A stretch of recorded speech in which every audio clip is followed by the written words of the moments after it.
Hello, Adam here with AJT Design. Today we have an instruction video, and this is for the fob case if you have one of these. This is a GX460, the Lexus GX460.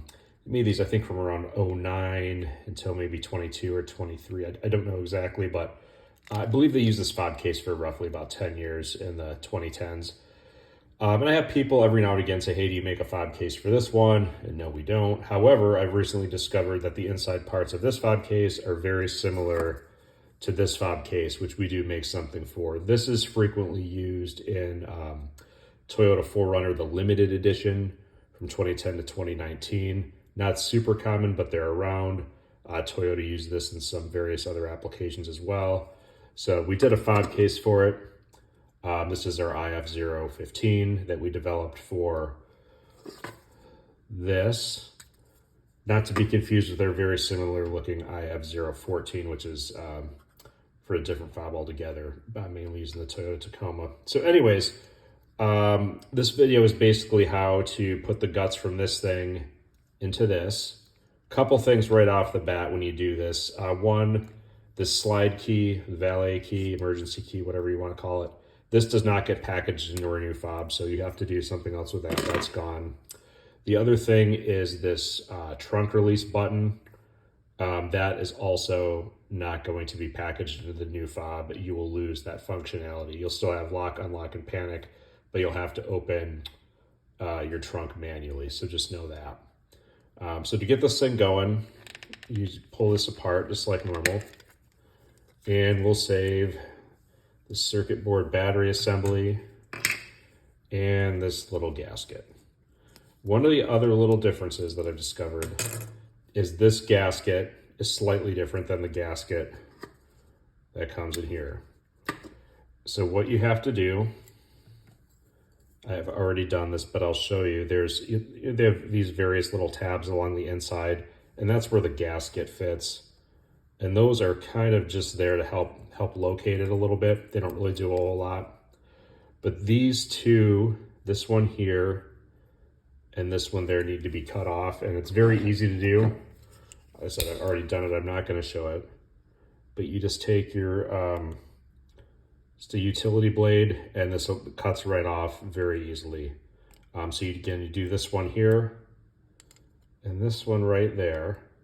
I mean, you could theoretically cut all these off. It really wouldn't make a whole lot of difference. But those two are the only ones you really need to. And then make sure you've got this lined up in the correct orientation. The easiest way is to look for this little round boss that goes where the light output goes. And then basically this thing kind of fits in like that. You're going to want to put the circuit board into it. And then what you want to do is just make sure that's all seated properly, relatively flush. This will actually fit in there without cutting those things off. The gasket just doesn't sit very flush, and you run a much higher risk of something leaking into there. So this is gonna, by cutting off those little pieces, it ensures it's a good fit. So anyways, I should put the batteries in, or the buttons. That's the panic.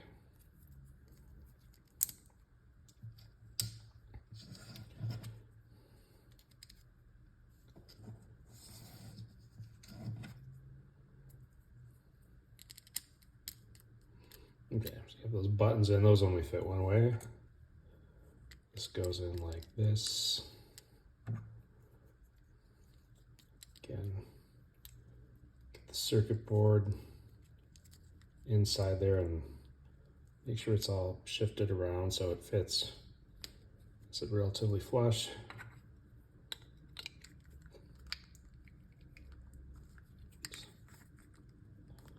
Goes together. Make sure the buttons are clicking, then you just screw this thing together. If your red light was blinking before you did this, make sure it's blinking again. This one is not. I suspect the battery on this particular fob may be shot. I bought this one on eBay, so just to do this video, so I have no idea what condition the battery's in. I did not get around to replacing it.